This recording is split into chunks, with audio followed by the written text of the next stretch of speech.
ભારત માટે સમસ્યા શું છે? પાકિસ્તાનનો પરમાણુ બોમ્બ સમસ્યા છે કે ભારતની અંદર પનપી રહેલા, ફાલી ફૂલી રહેલા પાકિસ્તાન તરફી કીટાણુ બોમ્બ છે. આ પાકિસ્તાની કીટાણુ બોમ્બ એ અત્યાર સુધી કોઈ યુનિવર્સિટીમાં, રસ્તા ઉપર અથવા તો વાર તહેવારે પાકિસ્તાન જિંદાબાદના સૂત્રો પુકારતા જોવા મળતા હતા.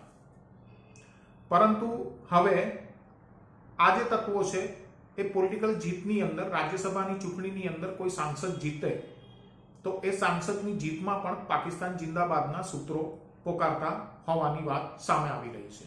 જોકે આના આરોપોને નકારવામાં આવ્યા છે, પણ આરોપો નકારવાથી વાત પતી જતી હોતી નથી. હું છું આનંદ શુક્લ, રિયલ વોઇસ ઓફ ઇન્ડિયામાં આપનું સ્વાગત છે. રાજ્યસભાની ચૂંટણીની અંદર નિર્વાચિત સાંસદ નાસિર હુસૈનના સમર્થકોએ પાકિસ્તાન જિંદાબાદના સૂત્રો પોકાર્યા હોવાનો આરોપ ભારતીય જનતા પાર્ટી દ્વારા લગાવવામાં આવ્યો છે. પરંતુ આ આરોપોને નાસિર હુસૈને ફગાવી દીધા છે. આની તપાસ માટેની વાત એ કરવામાં આવી, પરંતુ હજુ સુધી 24 કલાકની અંદર આને લઈને કોઈ કાર્યવાહી અથવા તો તપાસ એ થઈ નથી. તેની સાથે આ આખા મામલાની અંદર ભારતીય જનતા પાર્ટીએ કર્ણાટક વિધાનસભાની અંદર સ્પષ્ટ માગણી કરી છે કે પાકિસ્તાન જિંદાબાદના સૂત્રો પોકારનારા લોકો સામે કાર્યવાહી કરવામાં આવે. કોંગ્રેસની સિદ્ધારમૈયા સરકાર પાસે આ પ્રકારની માગણી કરવામાં આવી છે. એના જવાબમાં કર્ણાટકના મુખ્યમંત્રી સિદ્ધારમૈયાએ ભાજપના સાંસદ અનંત હેગડેના નિવેદનની વાત કરી. ભાજપ આરએસએસ ઉપર નિશાન સાધ્યા, પણ કોઈ પણ જગ્યાએ પાકિસ્તાન જિંદાબાદ સૂત્રો પોકારનારાઓ સામે કાર્યવાહી કરવામાં આવશે એ પ્રકારની કોઈ ખાતરી એ ગૃહની અંદર આપવામાં આવી નહીં.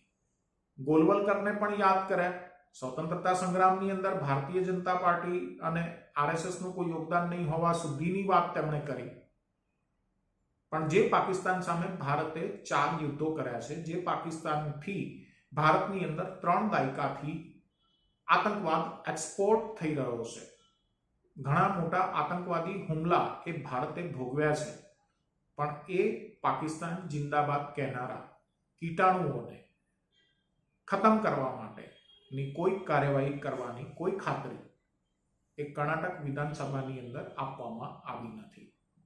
અને હકીકતમાં આ ભારત માટે, ભારતના લોકો માટે આંખો ઉઘાડનારો કિસ્સો છે. કારણ કે તુષ્ટિકરણની રાજનીતિ એ કઈ હદ સુધી ભારતને, ભારતના અસ્તિત્વને પડકાર છે એ આપણે આપણી વિધાનસભાની અંદર, આપણા દેશની રાજ્યની વિધાનસભાની અંદર જે ચર્ચા ચાલી રહી છે એ ચર્ચાથી આપણે જોઈ શકીએ છીએ.